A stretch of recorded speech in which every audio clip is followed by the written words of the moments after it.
Hi, I'm Jeff Weisenberger. I'm the editor-in-chief of Modern Steel Construction, AISC's monthly magazine, and I'm here at NASCC, the Steel Conference in Denver, with Grady Harvell. Grady is one of this year's AISC Lifetime Achievement Award winners. Congratulations. Thank you. You know, we're talking about a Lifetime Achievement Award, so I want to know a little bit about your lifetime. Okay. Start from the beginning. How did you get into the steel business? I had a structures professor who introduced me to Harold Engstrom, who was involved with the students at the University of Arkansas during my senior year. And Mr. Engstrom asked did I interview with AFCO Steel when I graduated from college, and I did. I accepted the job, and I've been there 50 years since then. Okay. You started with structures. I was hired as a design engineer. I have a degree in structures, Bachelor of Science in Civil Engineering with a specialty in structures. So I started actually my first 2 years doing nothing but design work on steel buildings. Okay. So how did you move on into bridges? I got introduced into, Mr. Engstrom asked me to start helping our bridge sales team in 1976. And so I started selling bridges and got involved in the sales and estimating of the bridges and the fabrication. We did both buildings and bridges.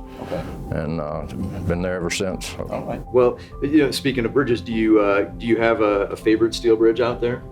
Obviously, it'd be the Stan Span, which is in St. Louis, cable stayed bridge, which we did back in 2010 through 11 in that neighborhood. And then the Paseo Bridge over on the other side of the state of Missouri. We have a bridge on both sides of the state of Missouri that we did. They're iconic structures and very pretty structures. Okay. No, it's nice when a bridge can be iconic like that. Right. So, getting into your interest in students and your drive for education, if you're talking to somebody, a student in college who's thinking about a career in steel bridge design or fabrication, even, I mean, are there some certain things that they should keep in mind, or is there a top 3 list? Here's what you got to think about. Well, the number one would don't lose sight of standing back and looking at your work after you do the design. Do an overview of it. Engineers get so lost in the details and the minutia that sometimes we forget to step back and look to see if it makes sense. Right. And just look at things from a bigger view and try to make sure that it's rational what you're designing. Okay. Would be the best advice I could give them. Switching gears a little bit, can you talk about some of your work or involvement with NSBA?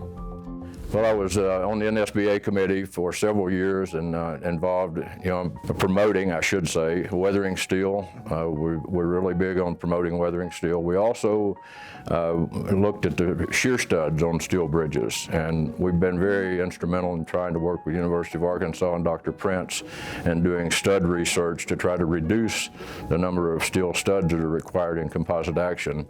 And so far, I think we've been successful in accomplishing that. And I think it has been approved to be in the code. So that makes steel bridges more economical for everyone in the country. It saves everyone money. Oh, very good. And speaking of steel bridge research, I understand you have a lab named after yourself at your alma mater, the University of Arkansas. That's correct. We set it as a goal in 1999 to build a structures lab at the University of Arkansas Civil Engineering Department because they needed that. In my view, students, we learn the technical aspects, but a lot of times we don't have the feel for the structure. And a lab gives you the opportunity to see and feel and watch structures as they fail and how they react when they're put under stresses and loads. And I think it's a very important part of a student's education in an engineering degree to actually physically work in the lab and to see the structures as they interact with the forces that are applied to them. I love University of Arkansas, and I thought that we had to have that to stay competitive in our university. And with a lot of people helping, we were able to get it accomplished. One of the first research, Dr. Prince is working on the reduced beam section, doing it at a SKU, so he's actually doing research for AISC. Back to AISC, how many NASCCs have you been to? How many steel conferences? You lose track of those. I don't go to all of them. I'll go to one every 2, 3, 4, 5 years, depending on how busy I am at the time, what all is going on. But I do insist that our engineering department and our operations people have people attend to keep up with the technology and the research and the innovations in the steel industry, especially equipment. Equipment changes constantly, and you have to stay up to speed on what's going on to stay competitive in the industry. Right, very good. I have a question now. So another one about going back to Arkansas. So you live in Little Rock now, is that correct? That's correct. Is there a little known fact about Little Rock? If you were going to tell people who've never been there before, what's one thing you would tell them about Little Rock? It's probably the best kept secret in the country of nice places to live. Okay. Oh shoot, we shouldn't have said that then. It's not a secret anymore. People ignore that advice anyways. So that's the even better part. Can I end with one thing? Oh, of course. I'd like to thank all my coworkers, all the people at WWFCO that I've worked with for the last 50 years. They're why I am where I am. Without their support, I wouldn't have achieved near what I've been able to accomplish. So Absolutely. I want to thank them. Very good. Yes. Thank you again, and once again, congratulations. Thank you. Thanks, Grady.